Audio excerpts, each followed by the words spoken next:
Yesus. Amin. Right, today I'm very glad to be here. Ya, hari And ini my topic today is healing waters. ya, senang sekali saya ada di sini malam ini. Topik saya malam ini berbicara tentang air kesembuhan. And we shall first start by reading 2 Kings chapter 5 verse 1 to 14 is about Elisha. Elisha's name is My God is Salvation. Kita akan baca di 2 Raja-Raja 5 ayat 1 sampai dengan 14 berbicara tentang Elisa, dikatakan bahwa Tuhan itu adalah keselamatanku. And as we see the screen, we all read together, shall we? Today we are going to have a reading session. All of us read together. Ya, jadi kita ada bacaan ya, hari ini kita baca bersama-sama. Right, the one is the loudest, you start. Ya, siapa yang kita bisa sama-sama baca firman Tuhan ini? Right, shall we? Ready? Naaman. Ya, 3. Naaman, panglima Raja Aram, adalah seorang dan sangat disayangi, sebab oleh dia Tuhan telah memberikan kemenangan kepada orang Aram. Tapi orang itu seorang pahlawan tentara sakit kusta. Orang Aram pernah keluar bergerombolan dan membawa tertawan seorang anak perempuan dari negeri Israel. Ia menjadi pelayan pada istri Naamah. Berkatalah gadis itu kepada nyonyanya, sekiranya tuanku menghadapi nabi yang di Samaria itu, maka tentulah nabi itu akan menyembuhkan dia dari penyakitnya. Lalu pergilah Naamah memberitahukan kepada tuannya, katanya, beginilah dikatakan oleh gadis yang dari negeri Israel itu. Maka jawab, baik, pergilah dan aku akan mengirim surat pada Raja Israel. Lalu pergilah Naamah dan membawa 10 talenta perak dan 6.000 sikal emas dan 10 potong pakaian. Ia menyampaikan surat itu yang berbunyi, sesampainya surat ini kepadamu, maklumkanlah kiranya bahwa aku menyuruh kepadamu Naamah, pegawaiku, supaya engkau menyembuhkan dia dari penyakit kustanya. Segera sesudah Raja Israel membaca surat itu, dikoyakkannya pakaiannya serta berkata, Allahku, aku ini yang dapat mematikan dan menghidupkan, sehingga orang itu mengirim pesan kepadaku, supaya aku sembuhkan seorang dari penyakit kustanya. Tetapi sesungguhnya, bukanlah dan lihatlah, ia mencari gara-gara terhadap aku. Segera sesudah didengar Elisa, abdi Allah itu, bahwa Raja Israel mengoyakkan pakaiannya, dikirimnyalah pesan kepada Raja, bunyinya, mengapa engkau mengoyakkan pakaianmu?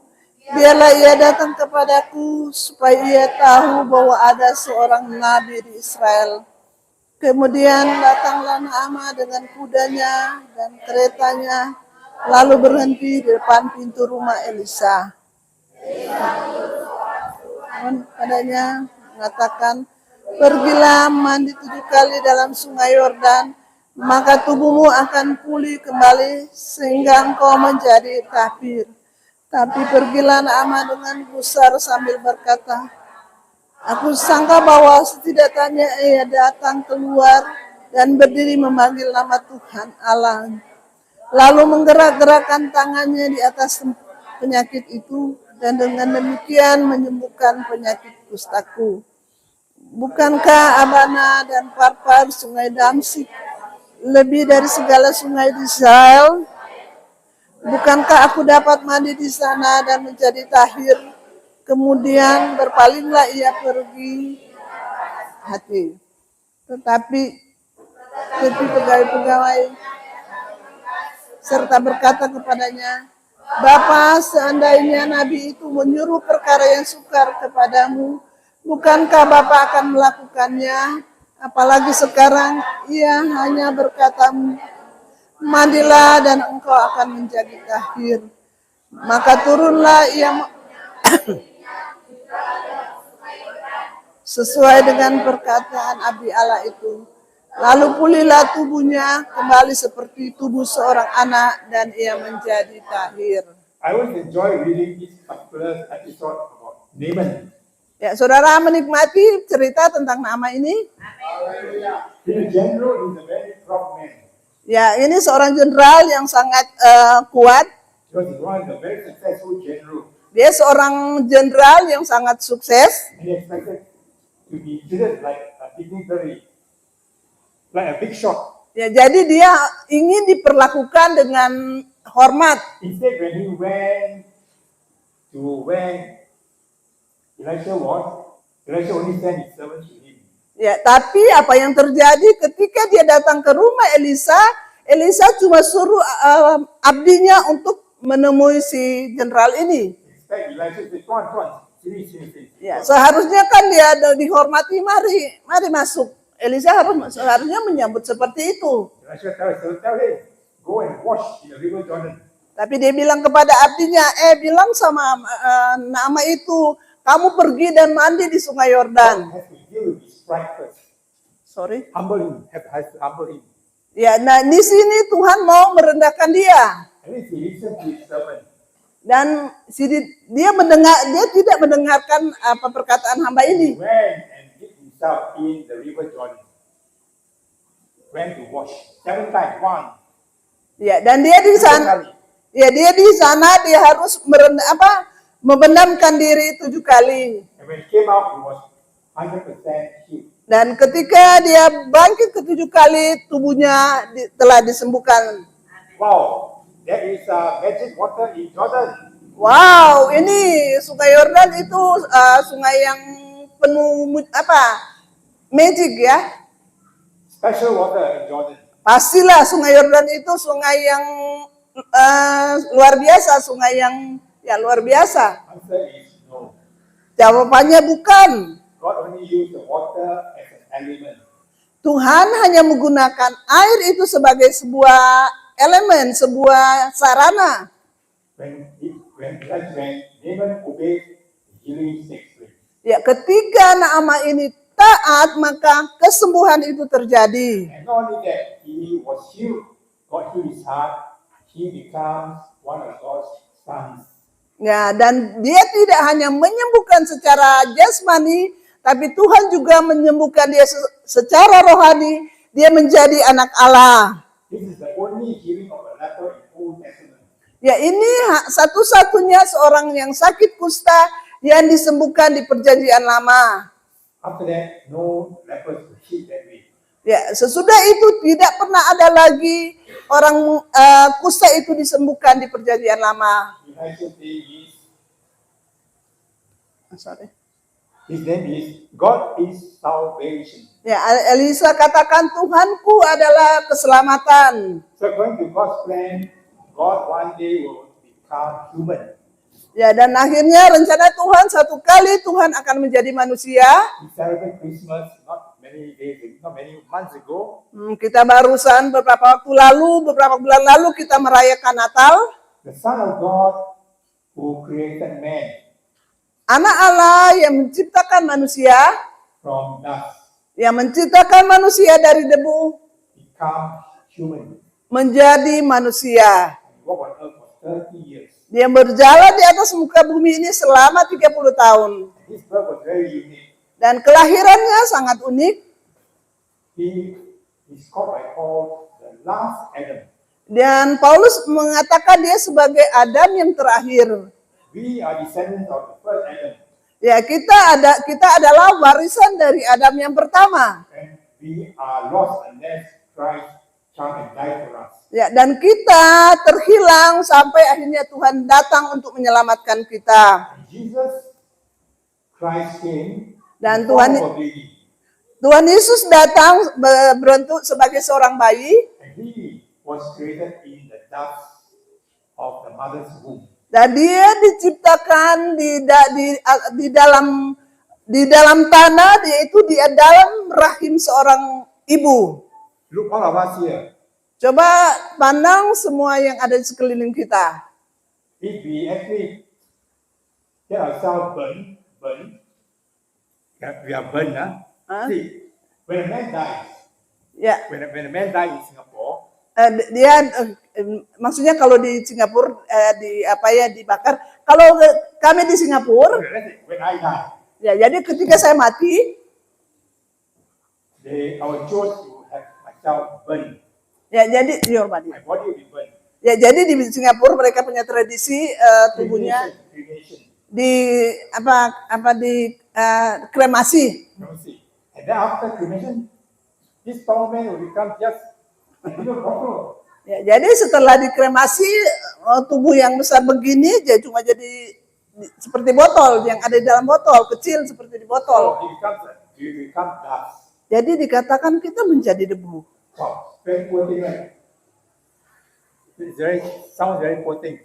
Ya, jadi Sounds very frightening. sangat menakutkan ya. But my God says, from dust I come, from dust I return. Dan Tuhan katakan, aku datang dari debu dan aku akan kembali kepada debu. So on Christmas, Jesus was born. Dan di Natal itu Yesus lahir, He grew up, dia menjadi besar. and at age of 30, he was baptized with the Holy Spirit. Ketika usia 30 tahun dia dibaptis Roh The Kudus. Holy Spirit came upon him. Dan Roh Kudus turun ke atas dia. And from there, he grew his ministry. Dan di situ dia memulai pelayanannya. And this is one of his ministry, one of his unique healing. Dan Recorded by John. jadi ada satu kesembuhan yang sangat unik yaitu dicatat dalam Yohanes. And this is the time we are going to read the whole passage. It's one of the longest passages. Ya, di You situ, mind? ya kita akan baca di Yohanesnya ini bacaannya agak panjang. John chapter 9. Yohanes 9. Because as we read, all of us read, the dialogue will actually open your eyes. Jadi kalau kita mungkin baca semua ini, percakapannya akan bisa membuka mata kita. Yohanes chapter 1, verse 1. Chapter 9. Nah, jadi Yohanes 9 ayat 1 until The whole chapter. ya, One of the longest. ya ini paling panjangnya Yohanes 9 ayat 1 sampai dengan 41. 9. No? Chapter 9. Iya, 9 until verse 1 until Until the end. ya 41. 41, Ya. yes. Ya, kita baca sama-sama ya. So all read together. Sudah? Read. Kita baca sama-sama 1 2 3. Waktu Yesus sedang lewat, ia melihat orang yang buta sejak lahirnya. Murid-muridnya bertanya kepadanya, "Rabi, siapakah yang berbuat dosa? Orang ini sendiri atau orang tuanya sehingga ia dilahirkan buta?" Jawab Yesus, "Bukan dia dan bukan juga orang tuanya, tetapi karena pekerjaan-pekerjaan Allah harus dinyatakan di dalam dia.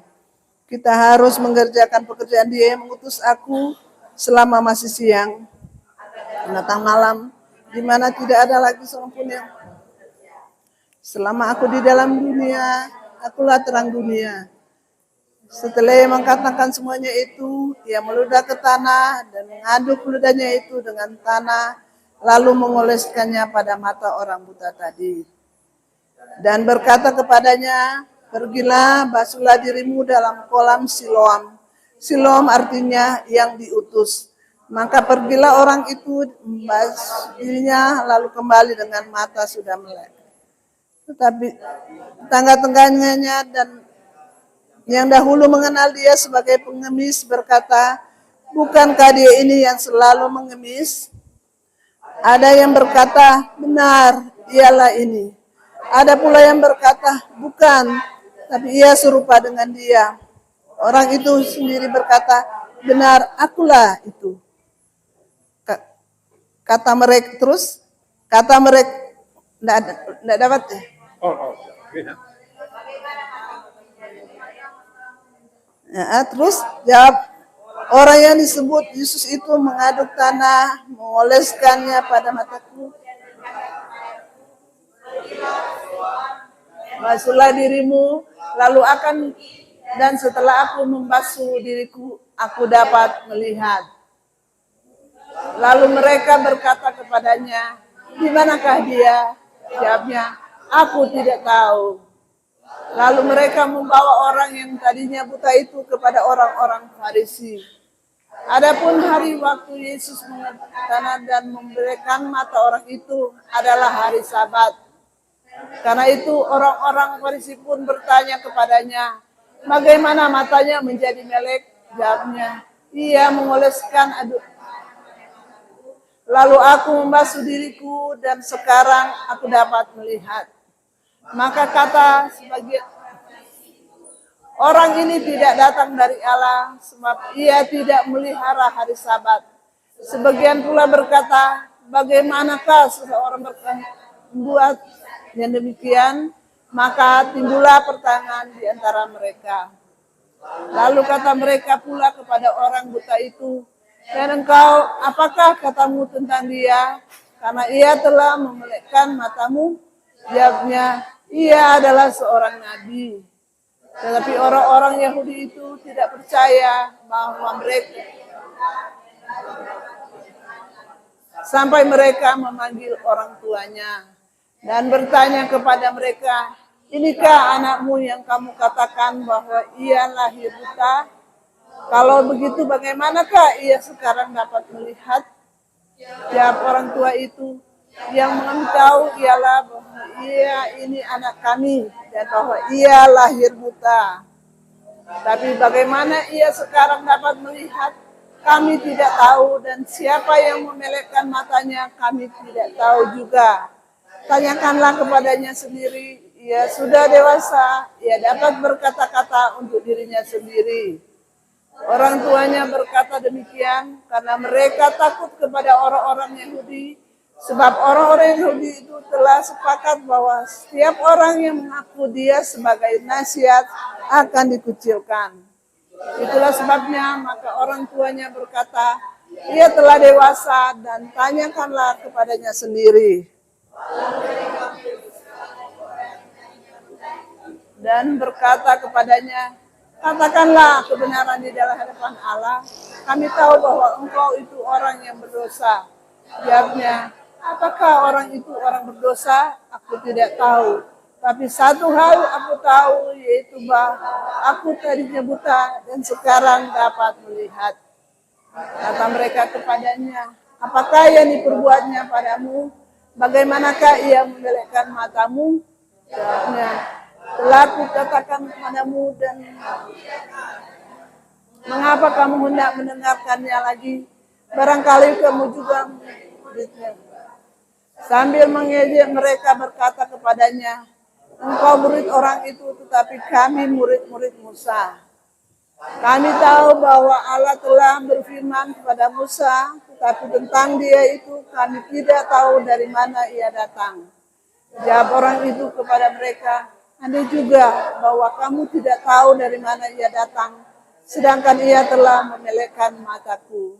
Tidak tahu bahwa Allah tidak mendengarkan orang-orang berdosa, melainkan orang-orang yang saleh dan yang melakukan kehendaknya.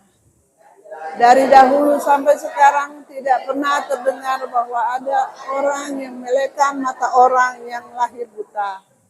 Jikalau orang itu tidak datang dari Allah, ia tidak dapat berbuat apa-apa.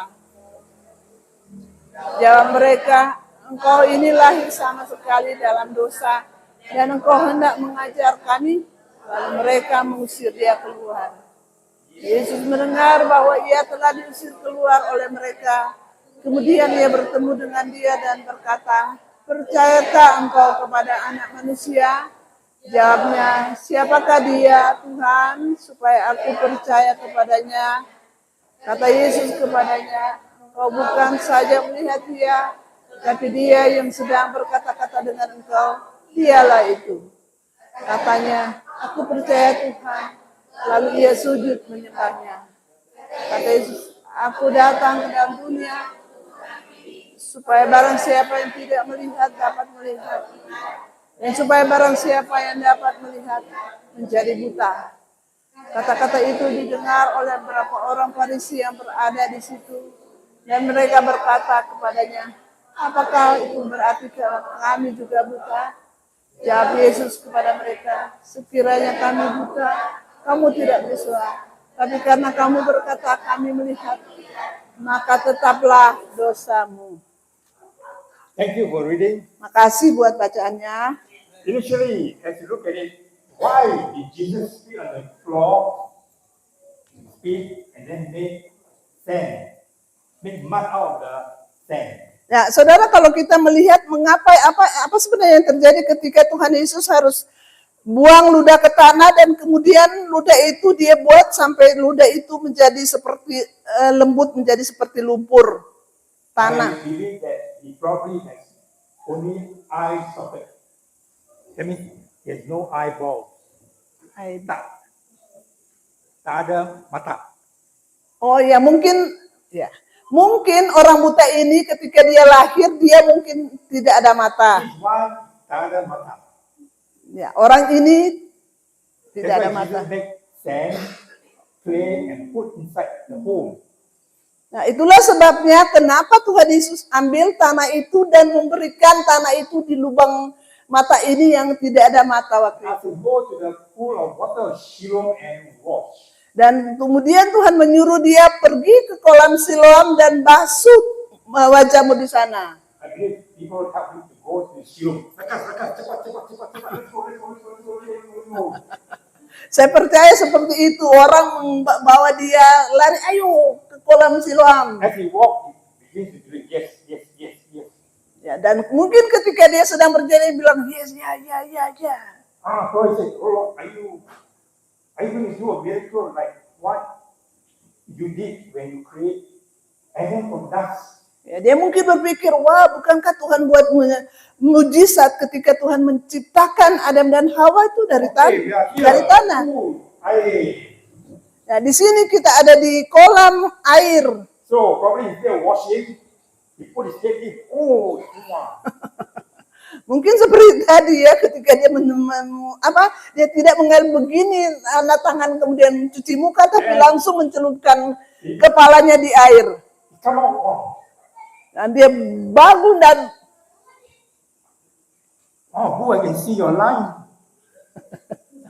saya bisa melihat kamu. Sorry. So, I can see your line. Ya, The wrinkle. Aku bisa melihat itu matamu dan bisa melihat ini ada hitam-hitam di muka. Haleluya. So what happened was, remember, God fashioned Adam out of dust. Ya, jadi saudara lihat ya bagaimana Tuhan menciptakan Adam itu dari tanah. And God blew into Adam no shoe. Dan kemudian Tuhan meniupkan nafas kehidupan kepada Adam. The breath of life. Dan nafas kehidupan. And Adam became a living soul. Dan Adam menjadi manusia yang hidup, jiwa yang hidup. Symbol of the Holy Spirit, likewise the wind, symbol of the Holy Spirit, likewise water is a symbol of the Holy Spirit. Ya, jadi udara itu atau air itu menandakan menyimbolkan tentang Roh Kudus. So this blind man received healing as he believed the water is almost like the Holy Spirit comes upon Adam and Adam becomes a living soul. Yeah. As he wash in water, begins to see, I can see the line. Puji Tuhan. Jadi ini seperti Adam ya. Ketika Tuhan menciptakan Adam dari tanah, dari debu dan tanah, dan kemudian menaruhkan nafas kehidupan, maka Adam itu menjadi hidup. Demikian juga dengan orang buta tadi, ketika Tuhan ambil debu tadi, tanah tadi yang sudah ditaruh ludah, taruh di matanya, dan dia celupkan matanya di kolam itu. Wow, saya bisa melihat. I must come and see this man. Dan dia mulai lari, dia bilang, wow, saya harus bertemu dengan orang ini. But first you must see the Pharisees asking. They question him as though he was never blind. Ya, tapi dia bertemu terlebih dahulu dengan orang-orang Farisi dan mereka tahu sebelumnya dia itu buta. And they thought, Dan mereka berbicara. first said, the man Jesus asked me to go and wash. Ya, dia tanya pada orang ini, dan orang ini jawab, Tuhan Yesus menjamah saya, kemudian saya disuruh untuk cuci muka membasuh muka di air dengan air. You must be a prophet because Elijah must have. Elijah is a prophet, he did healing by the water. Ya, dan dia lebih, saya percaya dia itu pasti seorang nabi, karena Elisa ketika pada waktu itu dia menyuruh nama itu ke sungai, dia juga disembuhkan. And later on, he really made the Pharisee very mad. Do you want also to believe in this man? Dan dia bertemu dengan orang-orang Farisi ini yang sangat marah kepada dia. Mereka bilang, kamu juga percaya kepada orang ini? He came out. He doesn't go away. Dan akhirnya mereka suruh dia pergi. They were blind. They did not see. Ya, orang ini buta, tidak bisa melihat. And when Jesus heals you, Jesus also look out for you. Sorry. Jesus, it was just how Jesus know where he was and Jesus found him. Ya, jadi Tuhan juga akhirnya bertemu dengan dia. And Jesus, let's go and look again. Huh? Mari kita lihat lagi bacaan tadi ya.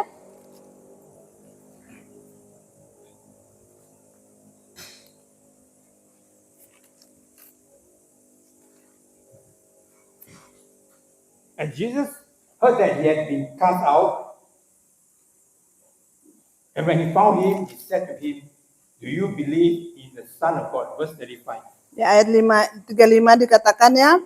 Yesus mendengar bahwa ia telah diusir keluar oleh mereka. Kemudian ia bertemu dengan dia dan berkata, percayakah engkau kepada Anak Manusia? And the former blind man said, who is he, Lord, that I may believe in him? Ya, dan orang buta itu dia katakan, Tuhan, siapa dia Tuhan, supaya aku percaya kepadanya? And Jesus said, you have both seen me. Kadang kata Yesus kepadanya, engkau bukan saja melihat dia, And he's talking to you. tetapi dia yang sedang berkata-kata dengan engkau, dialah itu. And this man believed Dan orang itu akhirnya percaya and worshiped him. dan menyembah Tuhan. This is a wonderful incident of grateful heart to give his life to Jesus. Ya, ini saksian yang luar biasa bagaimana orang ini menyerahkan hidupnya kepada Yesus. Naaman was grateful. God touched his heart and he gave his life to the mighty God. Ya, seperti Naaman tadi ya, Tuhan menjamah hatinya, akhirnya dia menyerahkan hidupnya kepada Tuhan. Upon the holy soil to my land, and I pray to the Lord with the holy soil on the holy soil. Holy soil. Soil, the sand. Sorry. See what happened was Naaman wanted to give Elisha a lot of gifts. Elisha said, no gift, no one. Ya. Dan ketika Naaman datang kepada Elisa, dia mau memberikan dia pemberian yang sangat banyak, tapi Elisa bilang tidak, saya tidak mau menerima pemberian itu. I asked permission, let me can I get the sand from Israel to bring home the sand. The sand is pasir. Ya, pasir. To bring home, so he can actually worship God with his knee on the sand. Oh, jadi orang ini dia menyembah Tuhan, ya dia berlutut dan menyembah Tuhan. So Naaman conversion is sincere, is real. Jadi di sini ya Naaman itu dia pertobatannya itu sangat jelas. And this blind man conversion is also sincere. Dan juga orang buta ini pertobatannya itu sangat jelas. And this story, this history is for us to learn and also to apply. Nah, cerita ini juga ditujukan buat kita untuk kita belajar dan mempraktekkannya dalam kehidupan kita. My God is salvation, that's Elisha. Ya, Elisa katakan Tuhanku adalah keselamatan. Salvation is here, that's referring to Jesus. Keselamatan itu menuju kepada Yesus. So who does the healing? For Elisha, God does the healing as Naaman goes through the water. For the blind man, Jesus himself did the healing via the water. Ya, dan siapa yang membuat kesembuhan itu ketika Elisa menyuruh Naaman ke air dan orang itu disembuhkan, kemudian juga orang buta itu pergi kolam Siloam dan disembuhkan dengan air itu. So even now you have a problem, you go to Jordan for healing, you go to pool of Siloam for healing, you won't get healing. Cannot get healing. Right now, there's no healing in Jordan River, there's no healing in Jordan, the water of Siloam. Ya, jadi saudara, kalau sekarang ini kita mau ke Sungai Yordan atau ke kolam Siloam, nah di sana tidak ada kesembuhan di kolam atau di air-air itu. Then where can we find hope? Nah, sekarang di manakah kita bisa memperoleh pengharapan itu? Must you go to Israel for healing? Apakah kita harus ke Israel untuk memperoleh kesembuhan itu? can the healing be here Apakah kesembuhan itu bisa terjadi di sini? without going to Israel? Kita tidak perlu ke Israel. This Jesus said this Yesus ini berkata demikian. in John chapter 7, verse 37 to 39. John 7, 37 to 39. Di Yohanes 7 ayat 37 to 39. Yohanes 7 ayat 37, 38 dan 39 saya bacakan. Can I read it? Yes, please. Oke. Dan pada hari terakhir, yaitu pada puncak perayaan itu, Yesus berdiri dan berseru, "Barang siapa haus, baiklah ia datang kepadaku dan minum. Barang siapa percaya kepadaku, seperti yang dikatakan kitab suci, dari dalam hatinya akan mengalir aliran air hidup.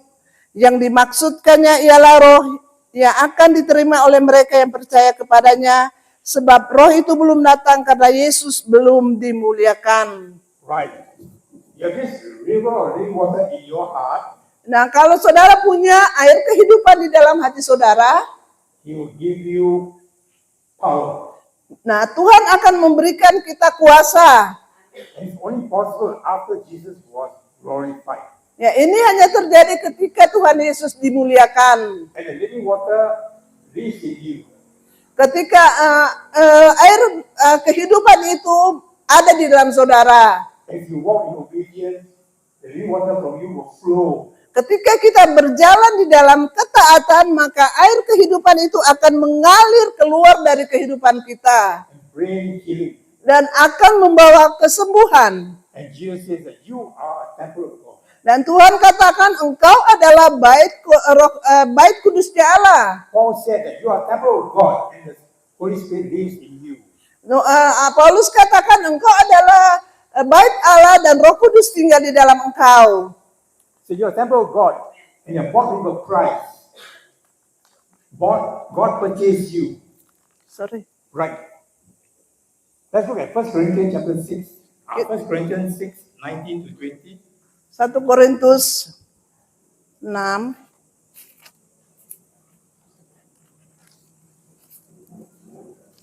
Verse 19 to 20. 1 Corinthians chapter 6. 1 Korintus 6 Korintus 19 to 20.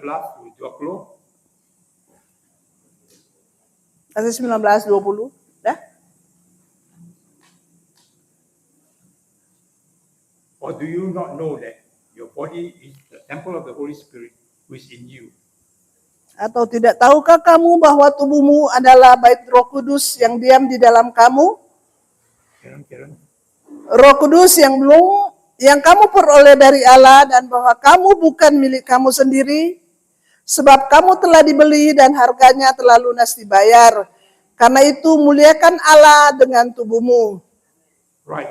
And Jesus' instruction to us is, Dan Tuhan Yesus menugaskan kita tentang hal ini. the things that I do, you shall do also.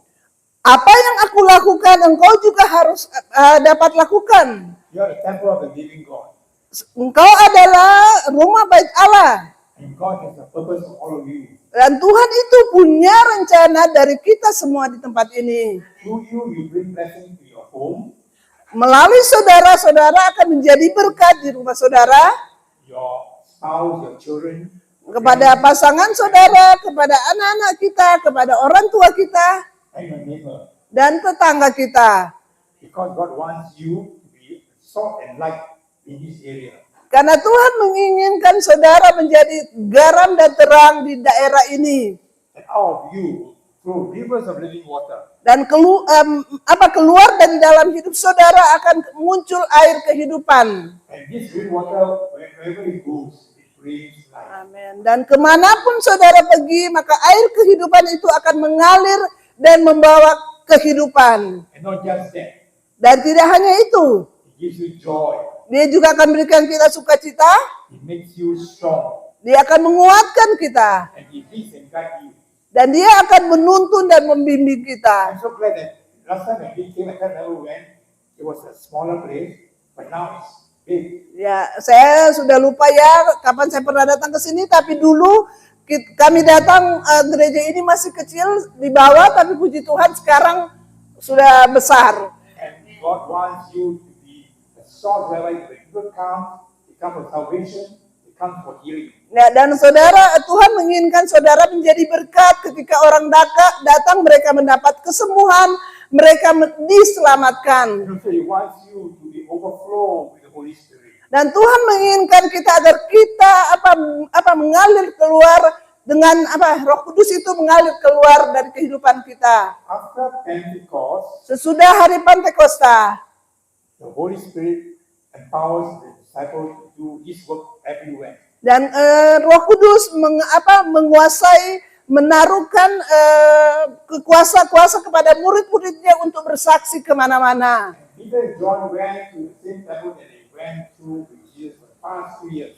Dan kemudian Petrus datang ke Bait Allah. And he saw the same beggar was sitting begging for Ya, money. di situ mereka menemukan seorang pengemis yang duduk sedang mengemis. And the man asked for money.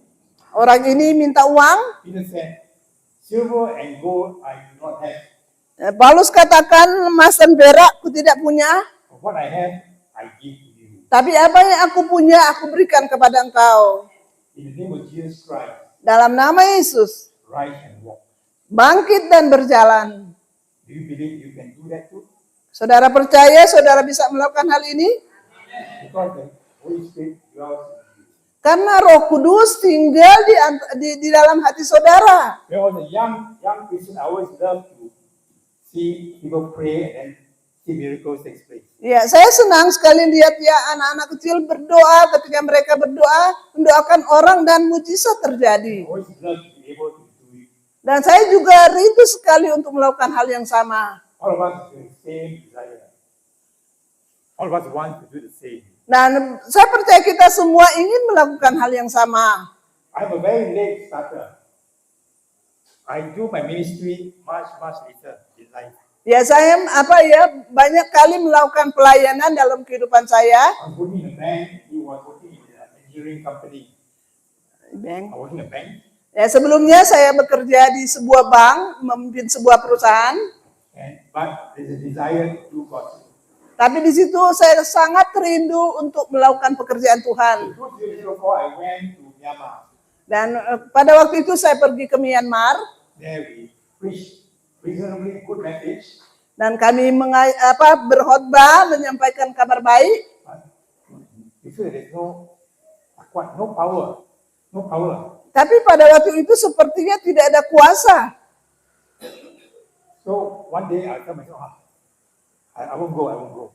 Akhirnya pada satu kali saya bilang, saya tidak mau pergi lagi pelayanan. Come the next year, the school come, must go. Tapi tahun berikutnya seperti ada dorongan untuk saya harus pergi. So I went Saya pergi lagi. and I preached on a message of the married woman issue of blood. Dan di sana saya berbicara tentang seorang perempuan yang sakit pendarahan. There was a woman who has a blood issue for 12 years. Ada seorang perempuan yang mengalami pendarahan selama 12 tahun. She spent until she literally got no much money left and not healed. Ya, dan dia telah menghabiskan uangnya dan dia tidak disembuhkan. And then one day she heard, oh, Jesus is walking by. Dan satu kali dia mendengar bahwa Yesus akan melewati tempat dia berada. I must touch him. Saya harus menjamah dia. True enough, God hears his prayer, her prayer, Apa? and come near to her and allow her to touch his corner of his cloak. Ya, dan apakah Tuhan mendengar doanya? Dia datang dan menyentuh ujung jubah Yesus. And then when she touched him, Jesus spoke out loud, who touched me? Ya, dan ketika dia menyentuh jubah Tuhan, dan Tuhan berkata, siapa yang menyentuh saya? The woman was trembling, thought that Jesus would scold her. Ya, She was frightened, thought that Jesus would scold her. dan orang perempuan ini sangat ketakutan akan hal ini. And she said, I am the one. Akhirnya dia katakan, aku yang melakukan itu. He said, you are made whole. You are okay now. Nah, sekarang engkau telah disembuhkan. Healing takes place. Nah, kesembuhan itu terjadi. And And this healing took place 2,000 years ago. Nah, kesembuhan ini terjadi 2000 tahun yang lalu. And such healing will take place and will continue to take place in our generation even Amen. here. Nah, kesembuhan terjadi pada waktu itu ketika ada jamahan dan itu akan terjadi di tempat ini dan di mana-mana pun berada. In my younger days, I read a lot about healing. Read a lot of healing. Wow, wonderful, wonderful. Ketika saya masih muda, saya suka sekali membaca firman Tuhan yang berbicara tentang One kesembuhan. night, they bring a young boy into the room. Dan satu malam mereka membawa seorang anak muda di ruangan. This young boy stepped on a nail Di kakinya dia kena paku because they're poor, didn't go for injection, so he got tetanus. karena dia sangat miskin, dia tidak disuntik, akhirnya dia kena demam. Was hospital, and then they had to take him out because there's no cure. The doctor said. Ya, dan dia harus keluar dari rumah sakit, dia tidak dapat perawatan, dia harus dikeluarkan dari rumah sakit. Sometimes it's not no cure. Sometimes no money, no cure. Ya, karena kadang-kala ya kalau tidak ada duit ya tidak ada perawatan. So he come to the church. Jadi dia datang di gereja. So I look at him. Oh, I can pray. I can pray. Ya, dan saya lihat kepada anak muda ini, oh kita harus mendoakan dia. You touch this young boy. Dan kami berdoa menjamah anak ini. Your blood bring healing. Ya, Tuhan, darahmu membawa In the kesembuhan name of Jesus. dalam nama Yesus. And I pull out his hand. Saya mengangkat tangan anak ini. Boom. Saya katakan jalan pulang. Dia jalan masih terhuyung-huyung. He didn't jump. He, no. Dia tidak melompat. So later on, the pastor emailed and said, oh, this boy that we prayed for, wow, he's healed.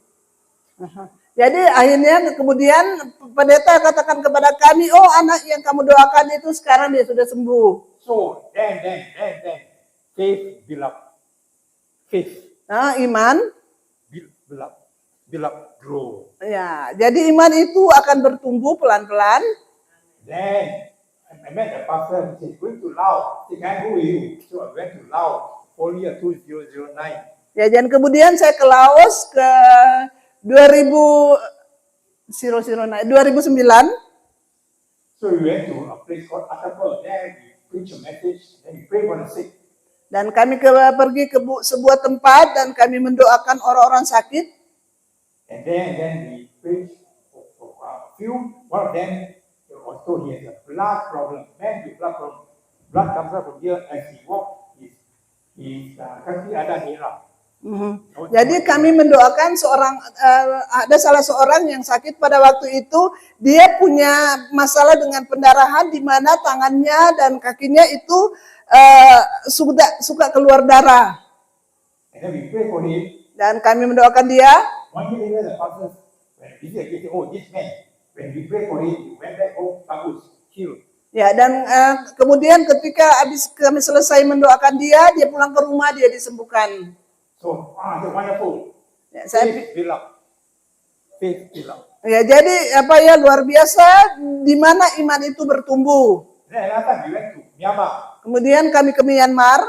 One morning as I was sleeping, Dan satu malam ketika saya sedang tidur, suddenly I feel, wow, the eye sakit, sakit. ya, tiba-tiba mata saya sangat sakit. As an insect hit me. Saya pikir ada mungkin binatang yang masuk ke mata saya. Oh, no, nothing. Saya mengecek tapi tidak ada apa-apa. So I asked Pastor Choi, Saya tanya Pastor Choi, how you pray for people with the eye problem. dan kita kayaknya perlu berdoa buat seseorang yang punya masalah dengan matanya. And we prayed that morning. Dan kami berdoa pagi itu. You came out and all the sisters mentioned that she had problem with the eye, painful for I think 1 week. And when we prayed, the healing comes. She was okay. Amin. Dan ketika kami mendoakan orang-orang yang datang dan pelayanan itu, ada seorang yang mengalami sakit di matanya dan pada waktu itu dia disembuhkan. I wasn't a pendeta then. I was not pendeta then. Ya, pada waktu itu saya belum pendeta. I was still working in the bank. Saya masih bekerja di bank. I think so. No, I was real pendeta. Sorry, I'm sorry. You I are was pendeta. pendeta already. Oh, ya sudah. pendeta pada waktu itu. Pendeta who is learning.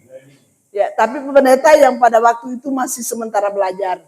So, all of us here, young and old, the Holy Spirit is in you. Amin. Jadi kita semua yang di sini, anak-anak, orang tua, Roh Kudus ada dalam kita. Because Jesus gave us everyone a commandment.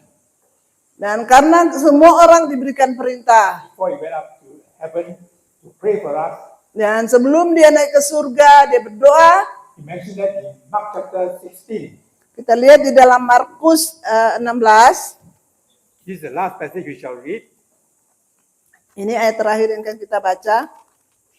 But this one, all of us shall read. Markus 16 ya. 16, verse 5, Markus 16. Markus 16. Markus 16, Verse 15 to 20. ayat 15 sampai 20. Sorry. Okay, shall we read together? Bisa baca sama-sama? Markus 16. Sorry. Markus 16 ayat 15 sampai 20. Kita baca sama-sama ya. 3. Lalu ia berkata kepada mereka, pergilah ke seluruh dunia, beritakanlah Injil kepada segala makhluk. Siapa yang percaya dan dibaptis akan diselamatkan, tetapi siapa yang tidak percaya akan dihukum. Tanda-tanda ini akan menyertai orang-orang yang percaya. Mereka akan mengusir setan-setan demi namaku. Mereka akan berbicara dalam bahasa-bahasa yang baru bagi mereka. Mereka akan memegang ular dan sekalipun mereka minum racun maut, mereka tidak akan mendapat celaka. Mereka akan melihat atas orang sakit dan orang itu akan sembuh. Sesudah Tuhan Yesus berbicara demikian kepada mereka, terangkatlah ia ke sorga, lalu duduk di sebelah kanan Allah. Mereka pun pergilah memberitakan Injil ke segala penjuru, dan Tuhan turut bekerja dan meneguhkan firman itu dengan tanda-tanda yang menyertainya. Right, let's stand up together. Read verse 20 together.